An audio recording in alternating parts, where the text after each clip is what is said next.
Hey everyone, welcome to another episode of Cloud Masters. I'm your host, Matan. I'm joined by my co-host, Sam Clark, and today we're talking all about BigQuery. Specifically, we're going to cover the topic of expiring flat rate commitments.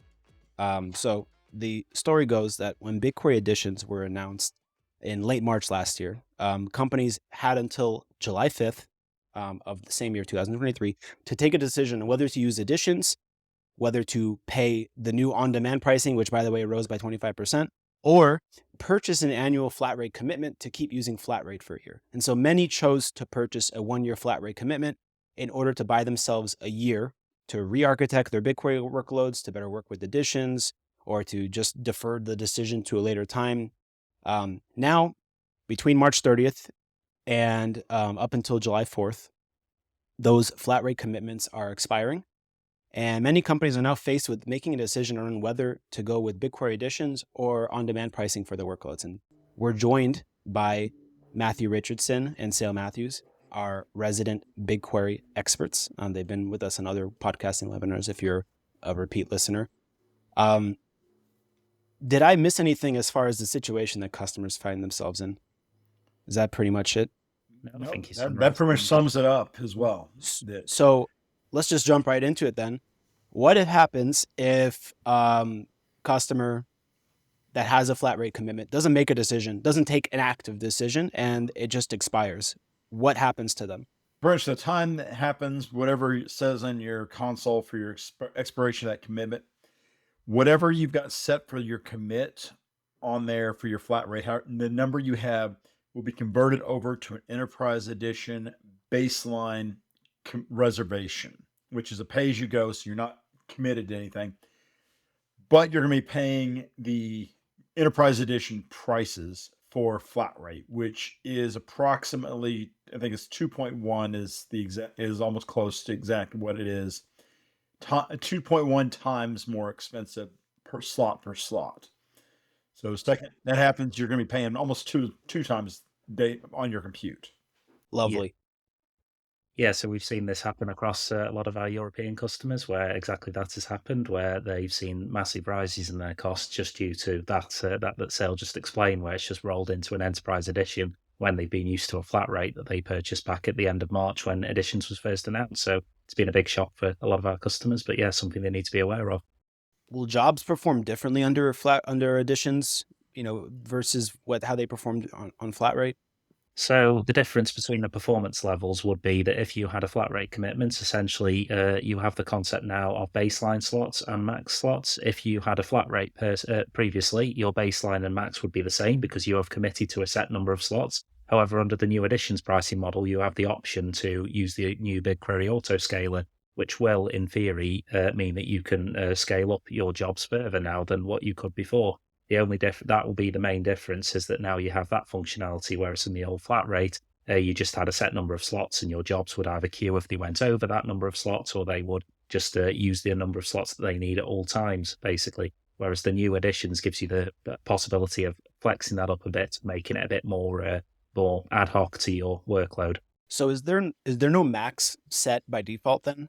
What I heard is that the baseline, whatever you committed to in flat rate, it gets converted as the baseline. But does that mean there's limitless, right? Unless you change things right away? You didn't make any changes on your commitment, or you didn't convert it over right after it changed.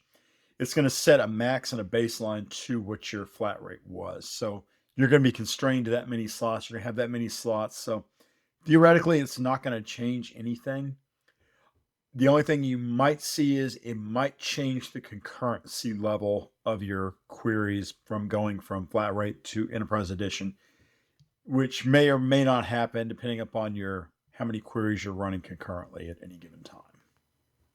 You say theoretically it won't change anything. You mean in terms of performance as opposed to cost? We've got right. Oh, cost is a whole different thing. Yeah. Right. Yeah. Okay. Because I feel it's a little bit like deja vu. I think we had both of you on around March last year when Google announced all of this, and we were talking at that time about how customers can take advantage of the newer pricing model to make sure that those increases don't hit them.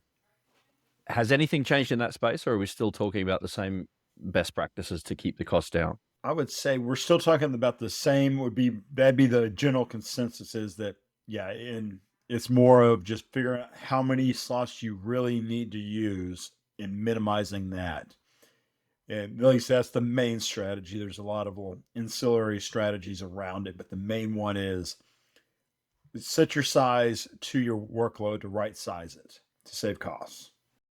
Yes, this is something that we were going to discuss later in the podcast, but Sayle and I do have a few scripts that we use to help judge our customers' BigQuery environments and help scale up the right number of slots for them based on their workloads in the past. So it's still the same best practices that we discussed last time in terms of assessing your performance, assessing how your slots are working throughout the day in terms of what you're using. Yeah. Well, I want to first focus on like making the decision. So we talked about what happens if you do nothing. Now companies have a decision where it's either go to on demand or go to additions or do some combination if you don't have everything under one project, which you shouldn't, but some do. And we'll go over that as well. But in general, we'll dive into some specific scenarios. But in general, what makes a workload a good candidate for on demand versus an addition? And maybe if there's even specifics around, standard edition, for instance, or whatnot. But let's go with rules of thumb before we go into specific examples here. Yeah, rule of thumb is generally on demand will give you more compute capacity for the price in general than Enterprise Edition or Standard Edition, or if you want to go to the Enterprise Plus Edition. But with that, it's built upon how much data you process or scan. So if you've got something that reads a ton of data, it may be more expensive under on demand versus an edition. It's just going to be a balancing act of looking at how many slots am I using versus how much data am I scanning or processing to determine if a job or set of jobs is cheaper on demand or on an edition. Because on editions, you pay for slots, you don't pay for data processed. Is it black and white for things like spikiness, sporadicness of workloads? If something's consistent, does it still not matter the consistency of the workload or the spikiness as long as it, is it compute heavy? What's the scan price? Or are there other kind of criteria to take into account? Certainly, spikiness is something that you need to look out for. I mean, especially for Looker workloads, for example, where you might see barely any slots being used at some times and a lot of slots being used at other times. That's where the new autoscaler comes in. I would say the main rule of thumb is to look at the number of bytes your jobs are scanning. And in some circumstances, it may be better to stay on demand because with on demand, you do get up to 2,000 slot capacity. So you do get a lot of compute power if you are not scanning as many bytes. That can be useful for more easier to run workloads. The only thing is looking at how much you need in terms of slots and then pricing that up versus what you are spending in terms of bytes scanned and doing that comparison, because depending on what BigQuery edition you need, they're charged at different prices. Like if you need Enterprise edition, you pay around, I think it's $5,000 or just under for 100 slots. So you need to think about that price versus your bytes scanned total. So spikiness can have a big effect on that. Like if you've got one job that is going to scan terabytes and terabytes of data, even on a longer scale, that will take up a lot of your costs. Like some of my customers that are running consistent spiky workloads are spending in the tens of thousands on demand regularly. So they need additions for that reason. It's just it's just their pricing model. What's an example of a query or of a job that doesn't use as much slots but is compute intensive? It's like I'm just trying to wrap my head around what does it look like in real life? Yeah, a good example might be like if you're doing some sort of aggregations or statistical workloads that you're pulling out maybe a terabyte of data, and then you're doing a bunch of averages, standard deviations, maybe some sort of plotting, maybe some k-means or something some statistical analysis that's pretty compute heavy, which might use a ton of slots, but it only reads a little bit of data. Whereas you read a terabyte, which may be 6.25 for US dollars on demand, but then you realize that, oh, I load this on standard edition and I give it 100 slots. It may take 2 hours to run or an hour to run, it's going to cost me sit here like $2 versus the 6.25. But then which sounds like a little bit of money, but if you're expanding that out and you're doing this across 500, 1,000 jobs a day, I mean, saving $4 a job, it could add up really quickly. What I've noticed sometimes from BigQuery Lens, which is a tool we use, we give to customers for BigQuery recommendations and whatnot, it's not always the most expensive query that'll get you, or the most expensive job. It'll, if you're running something frequently, that's like a quarter or more of the most expensive query, you shouldn't just be looking at cost of a single query. You should combine that with frequency. And go with those veins. Also, you have to remember that Editions, one thing we should have mentioned earlier, is Editions introduced a concept of a 1 minute minimum billing period on a query, or Asha is a job, which 90% of the time is a query. So if you have a query that takes 6 seconds, they're going to bill you for the full minute on that. So that's something you got to worry about. So like you mentioned how they're running it a bunch of times. So if you're running it, costs you a quarter, and then it may be cost you $1 instead because it's billing you for a minute. So you got to remember that too, if you're running that 500 times a day sort of thing. Yeah, I think in general, you're not charged on slots used also necessarily. You're charged on slots that are scaled.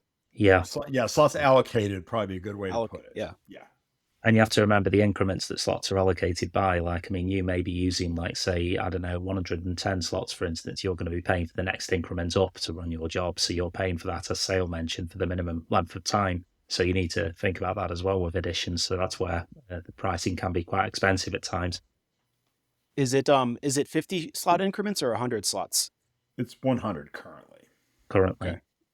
Yeah, there are rumors that they're going to change it to 50 in the near future, but there's not been anything tangible about that yet come out. Okay.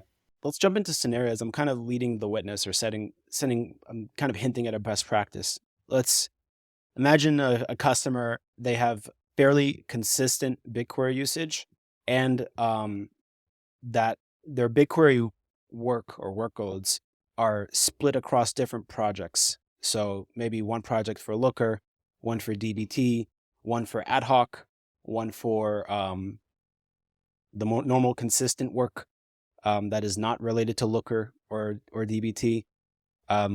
If a customer has this kind of setup, what should they look to do? So this is where mixing and matching between projects can be a good strategy here. So a lot of my customers in Europe will tend to use some edition types for different workloads. So for Looker, they may use Enterprise Edition because the BI engine features that come with that. For other projects, they might use Standard Edition because Standard Edition may give them the functionality they need. Like if your ETL jobs are very simplified and all Standard Edition features work, you can save yourself a ton of money in editions by using Standard Edition. So there's a use case for each edition type, and some may even need Enterprise Plus if they've got a high security project, for instance, like maybe a military style company or something that needs the regulations attached to that.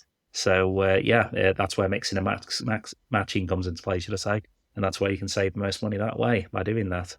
Yeah, I feel like how well known of a tactic is this among the customers that you interact with? Were they already doing this? Are they aware, or do they come to you with an impression that like I have to pick an edition for everything, or on demand for everything, and that's it?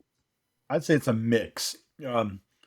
Some customers, a lot of customers got really lazy, for lack of a better term, on their projects, and they threw everything to a single project. They've been running that way for years, and they're now getting the wake-up call, realizing that my costs are about to go double.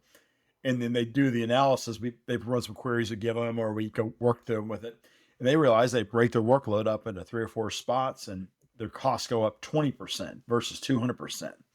So it just depends on the company. But then we have a lot of customers that have also been really diligent over time, broken workloads up. And then at this point, they're now looking at it and able to do analysis and say, well, this one is a good candidate for standard edition. This was good for on-demand and enterprise and so forth. Like, for instance, DBT you mentioned, in Dataform, which is Google's product now. Both of those are like 2 of the biggest offenders, along with Looker or other BI tools, for causing massive cost increases, especially on Enterprise Edition. So it may be something to look at. If you're running ETL jobs on DBT or Dataform, throw that into Standard Edition. It may take you 10 times longer to run it as long as you're not time constrained, but it'll cost you just a little bit more than it does on flat rate. So it's just something to look at as well. It's just going to be depending on how it's set up. And a lot of customers, some are better than others. And now it's just kind of becoming that's the best way to do it, unfortunately. For my simple brain, how easy or hard is it if you had everything in one project to move everything? Like, is it as easy as my brain is making it out to be, where you just create a bunch of folders and it's like dragging files from one folder to another? Or are there dependencies to think of? How much of a headache is this where for the customers, let's say, that are listening to this and have everything under one project together? So, I mean, there will be configuration changes you need to make. Like if you're using a tool like DBT, you may need to change a bunch of your macros in DBT, like changing the project paths and things like that. But as long as, depending on how your jobs are set out, I mean, in DBT, it is a configuration change, for example. It depends on the region you're in as well and different ways. And and also your project structure as well. Like if you've got any sensitive data, perhaps, then you may need to put further settings on your project there as well to protect some sensitive data. So a lot of it's going to be around the configuration side, and also just planning which jobs need to go into which area and which ones are going to be how that's going to affect your editions allocation to each one, because as I say, you can mix and match between them. So start planning that out as well. So there's a bit of planning involved, but I mean, usually it will pay dividends, especially if you've got varying workloads across them.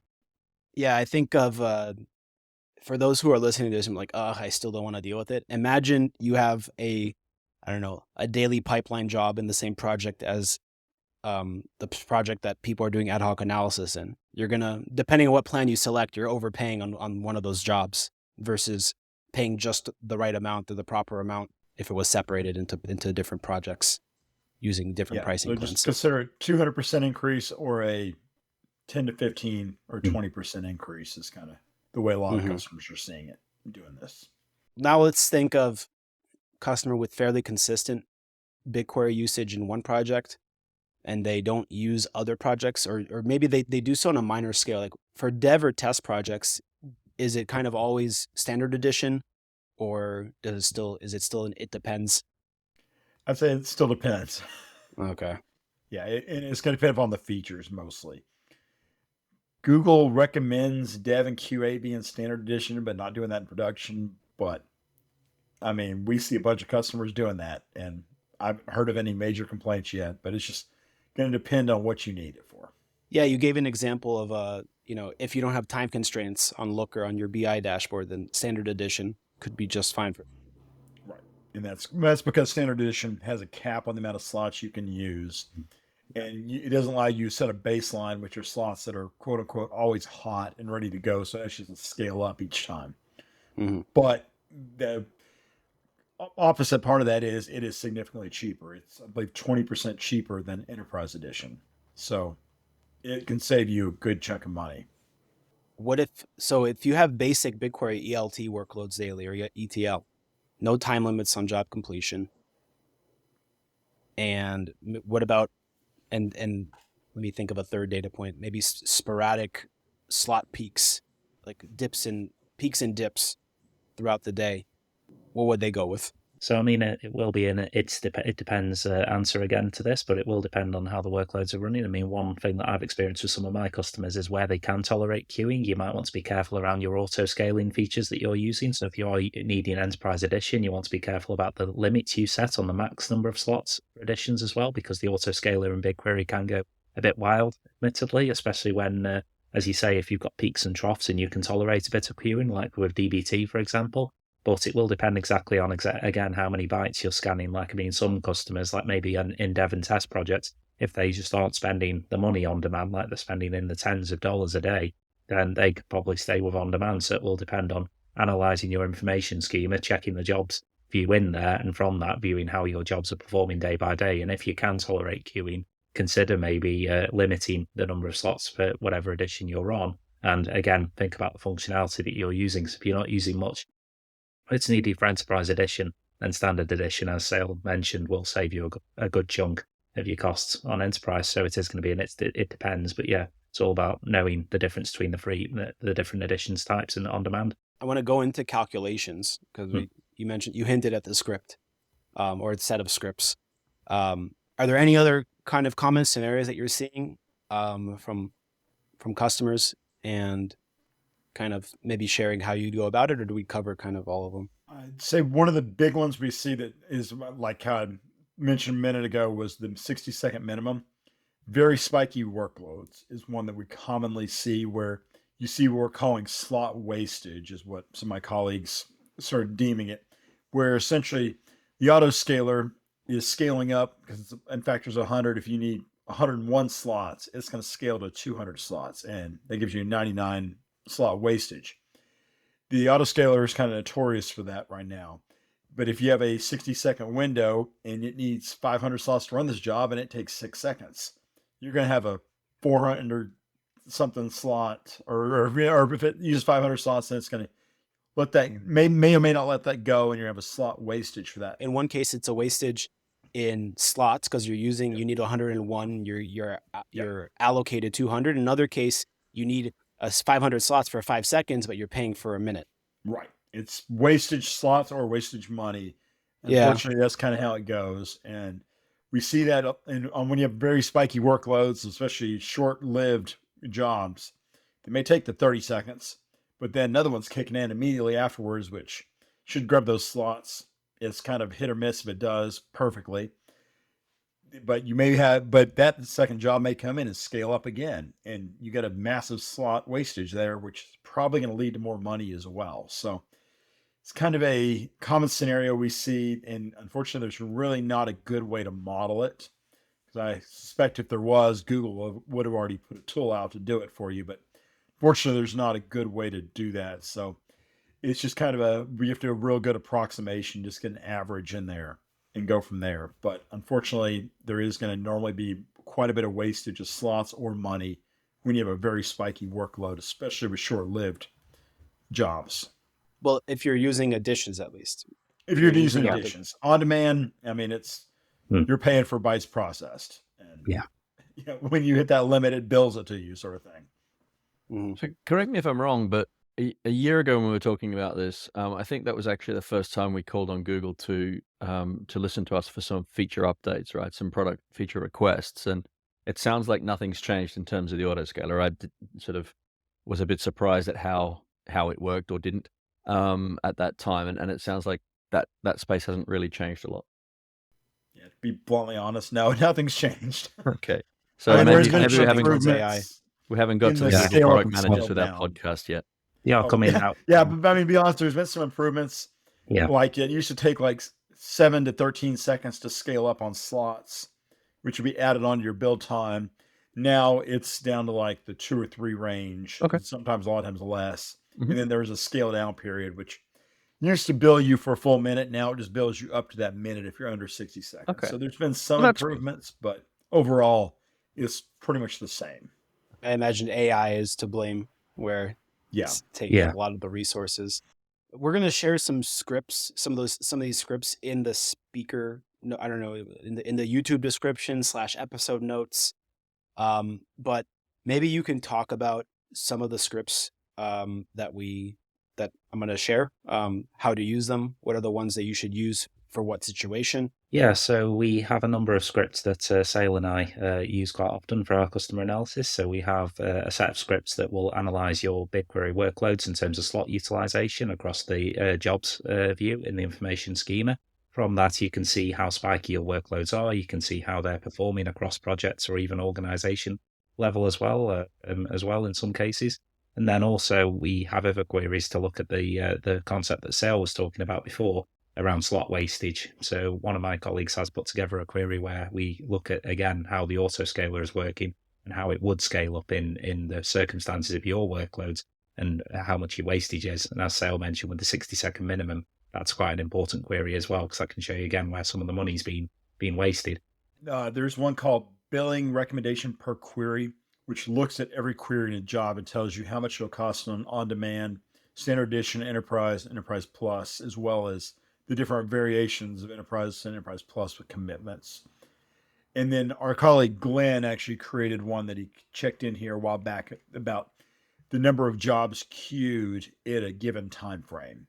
So if you're getting some slowdowns, you can run that and you kind of look and say, oh, wait, I've got some jobs I had 20 of them hit concurrently, and 10 of them got queued. That's why they're slowing down. So you can kind of see where that's going on to look and say, maybe I need to break these out, or I need to increase my slot count during that time frame I increase the autoscaler to allow me to have more concurrency during those time frames. There's a ton of other queries in this too. We'll probably give you the GitHub repo. There's a ton of utility queries in there as well. Yeah, we're gonna publish a blog post on this topic as well, and we'll include links to that as well, but it'll be in the episode notes too. Now we're kind of crossing over. Let's assume now, okay, I'm listening to this. I either worked with one of you or someone else to do it, or just did this myself. I picked the right plan or pricing plan or plans for my workloads. So great. I don't need to worry about migrating anymore. What best practices should I be thinking of, besides maybe the standard ones like don't use select star, and besides what we talked about isolating workloads, what else should I be aware of to mitigate what is more than likely a price increase here, besides isolating workloads? Again, other best practices you can look at. So, I mean, there is the standard ones you mentioned. There's also best practices around partitioning and clustering, and that's going to apply to your Editions workloads and your on-demand workloads, because if you're partitioning your tables, even if you're using slots, you're going to reduce the amount of processing that's done on the BigQuery tables from that. There is also some other cool features that we did another session on a few months ago back on BI Engine. So in some of your BI workloads, it may be worth looking at Enterprise Edition if you think you can gain on heavy Looker usage. So BI Engine will optimize a lot of your Looker queries. Also, if you're using Tableau, for example, that's where BI Engine might come into its own. And with Editions, if you have made a commitment, you do get a BI Engine free allocation of 5 gigabytes for 100 slots. So you do that also may be something that you might want to look into if it's a BI heavy operation that you're running. So yeah, there's best practices like that you can follow. And then also you want to, like I say, look at how the autoscaler is going to work for you in practice. Like some of our customers may have a set of slots always allocated, like 100 minimum, and a set baseline if they can't have cold starts for their jobs. Or some cases you might want cold starts for your jobs, like maybe if it's a DBT process where they can just start in a few seconds, then again, you may want to set your slots to 0 so you're not paying for slots when they're not being used. So there's a few best practices like that around the autoscaler as well that I would bear in mind. So our customers use a variation of a lot of these strategies. Can you elaborate? I think Philip covered this with me once before, another BigQuery expert here. I think he coined BI Engine as kind of like this best kept secret as far as like optimizing your costs for Editions. Could you elaborate more on that, and also on the maybe I'm the only one who didn't understand quite completely, but the cold start example as well?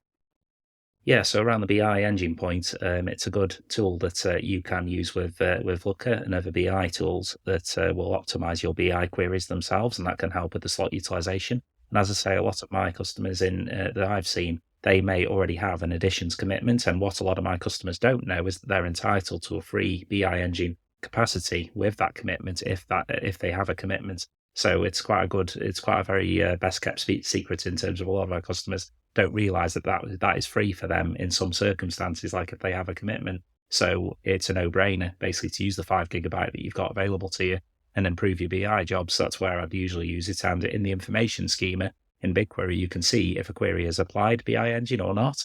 So from that, you can see maybe if your queries aren't applying it, you can maybe see whether they can be rewritten slightly or whether you even need BI Engine. Sometimes you don't need it, right? It's not an exact science, but yeah, it is a very best kept secret in terms of all of our customers don't know about it. It is something that's only been out for, I think the Phillips podcast was about a year ago now, maybe a few months back. But yeah, so it's quite a newish feature. So it's something to think about. In terms of what I was talking about around the cold starts, that was me referring to the minimum number of slots again. So the baseline number of slots in your autoscaler setting. So some of our customers may choose to set that 100 at times. So they always have slots available. And that would be good if you've got a consistent BQ workload where you know you're going to be using slots every minute of every day. You may want to set it as 100 so you haven't got any cold starts. So you're not needing BigQuery to auto scale those 100 slots over the 2 seconds, 3 seconds that Sayle mentioned. Whereas if you maybe don't have consistent workloads, it may be more efficient to just put 0 as your baseline. Then you're not paying for slots when you don't need them. You're not paying for the BigQuery Edition slots at those times. But again, that's just something to think about. It's something that you might need a cold start, or you might need slots at all times where hot starts are needed. So that's something to think about for your business and your projects ultimately. Yeah, that makes it clear for me. Sayle, any other best practices that? Yeah, I would say in general, just reduce slots is kind of the name of the game for both cost and for everything else, and is reduce your slots. And then one last one that's just kind of, I know we mentioned, and Matt and I have discussed this in the past, that we've seen a lot of customers recently in their infinite wisdom and their infinite goal of always reducing the infinitely increasing costs is to look at times when you've got peaks in usage, like say maybe you have ETL jobs or ELT jobs you're kicking off at 2 a.m., that you can change your reservation sizes, your max and baseline, everything else on your BigQuery Edition reservations. If you know you need to use a lot of slots in 2 a.m. for your ELT jobs or ETL jobs, change it for that period. Then when it's done, drop it back down to smaller ones. So you can change, I think it's once every 30 minutes. They may have changed that now, but it used to be once every 30 minutes you could change it. So just resize it as needed. And that may be something as well to save some money and to improve your performance for just short bursts. I assume you can automate that. It's not someone getting up Oh at 2 yeah, in the morning to. you can do it through a SQL query, the API call, or the command line. And a lot of Because the them other just set up a cloud function, or they have a Airflow DAG that the first thing is it runs this SQL that resizes the reservation before they start their processing. I think before the thinking with flat rate was like, look at those peaks and troughs and see what you can move to from a peak to the area of a trough, so you can have flatter usage and it's more stable throughout the day. But does that tactic still work in the world of editions, or is that just flat rate? If you've got maybe a job that's running like every hour and you know it's going to run, then you can use strategies there to move jobs around. Like in the BigQuery Lens gives this recommendation in places as well. So I've had a customer where they were always running things on the hour, and that was whenever jobs were running. So there was some times where they were able to move one of their DBT jobs to a different time of that hour because it didn't matter when it ran in the hour. So that was able to reduce the slot contention in their projects, and then they were able to reduce the number of slots they needed in their BigQuery editions. So there is that strategy is viable, and that's something that is still viable in some circumstances. So to summarize, around the baseline and max slot settings, things to ask yourself: do I need cold start, or do I need, what was the term for slots? Always on, always hot, hot start, yeah, preheated, yeah. And so think of that, but also think about look at your slot usage over time. Look at the peaks and the troughs, and know that you can dynamically adjust the baseline and max number of slots on your reservations throughout the day to adapt. So those are two ways, at least just with the min and max settings on the autoscaler, that you can mitigate a price increase and in some cases optimize. And of course, follow the BigQuery optimization recommendations that we've had for a while, which is cluster and partition your tables, and also make sure to query in your SQL to actually use the partitions or reference the clusters, because otherwise, if you don't reference that in your query, then there's no point. But that minimizes the slots, just like how it minimized the terabyte scanned in some cases, in cases. Now, we brought up commitments with when you mentioned BI engine. Is there also like rules of thumb around whether you should commit to slots under editions 1 year or 3 years? Any patterns you've noticed from the customers? We see quite a bit of 1-year commitments right now, but simply because a lot of customers want to reduce their price. And they realize we know we're not going to have time to fix our flat rate and everything, and we need to kick the can down the road a little bit further. A lot of them are set at 1 year. We know we're going to use this amount of slots. 3 years, in my professional opinion, I would not do a 3-year commit right now, just because Edition's been out for a year. Google's been promising, if you've ever been on a call with a customer engineer running the product team, they're promising this autoscaler version 2. I mean, we're telling us it was supposed to be out third quarter, Q4 last year. Still hasn't materialized, but I've been told by some Googlers that it's coming. When? We don't know, but I would hope it hits before 3 years. But I just have a sneaking suspicion you commit to 3 years, you're going to be buying more slots you need, because this thing comes out. If it actually gets anywhere near what they were telling everybody, what the marketing material says on how it's going to finally adjust. If you did integral calculus, you know how integrals work. It tries to fit underneath the curve as quickly as possible. If they get any better than they are, and actually gets to within a decent efficiency rate, it's going to get a lot better. And you're probably going to be paying for slots you're not using, and then you're stuck paying for them for 3 years. So I would not recommend doing 3-year slot commitments for currently. That may change if they come out with a new version that just blows everything away and it looks awesome and reduces your slot usage by 50%. I could say at that point, you're probably good to go.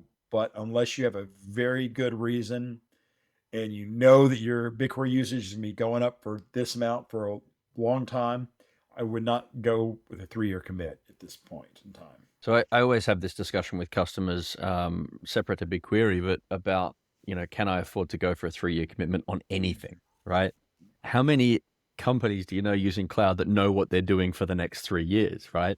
Besides the roadmap of feature releases and who knows what's coming, as you just explained, Sayle, unless you're running something like SAP, you just can't be sure it's not changing for the next 3 especially years, with Google. right? I mean, this year was all about generative AI. I mean, a year ago, generative AI, we didn't know what the hell that meant. And some So no, I'm completely on the same boat. I mean, there is a mathematical discussion to have about, the break-even points and all that sort of stuff. And theoretically, yeah, okay, it's nearly 50% discount. So a little bit over 50% of the way through, you break even on the spend and so on. But I mean, that's a lot of mucking around for something you're not sure you're really going to need. And one of the things Sayle and I picked up at Google Next as well is some things, some of the new features in BigQuery are specific to particular edition types as well. So if you lock yourself into a particular commitment for too long, then you might find yourself unable to use some new features that you might want to use. So yeah, it's always a fine line.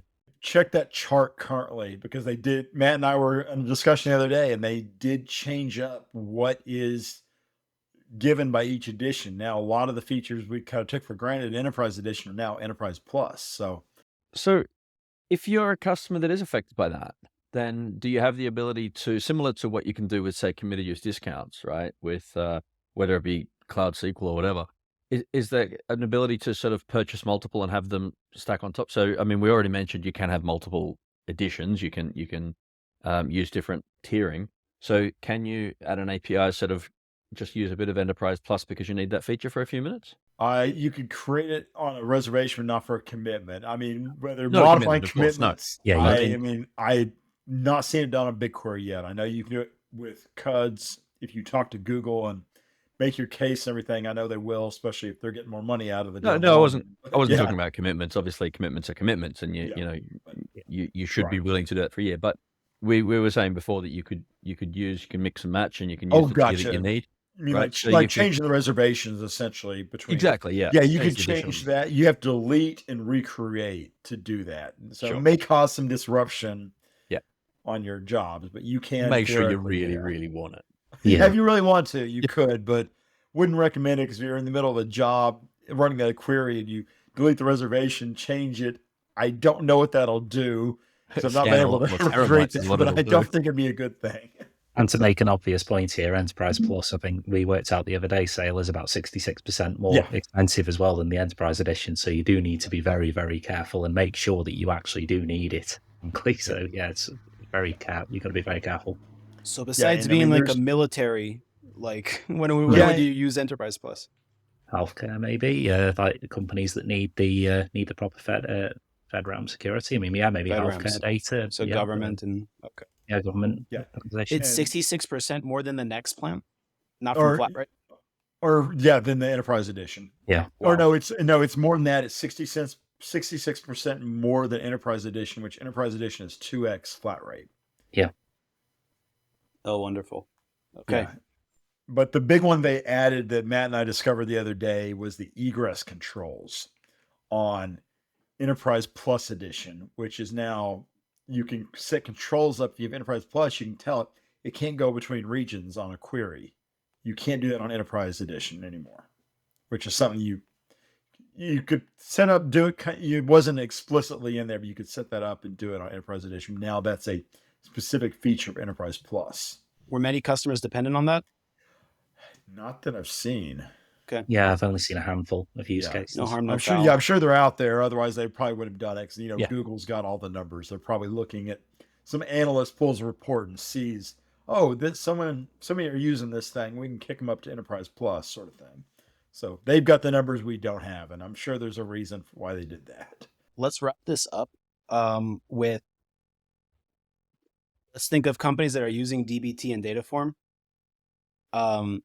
Any best practice that we didn't go over there, and then same thing, but for those using BI tools like Looker, besides the BI engine recommendation that we gave earlier. Let's start with DBT and Dataform here. I'll just say the best thing you can do is reduce slot usage. That's Sensing a theme here.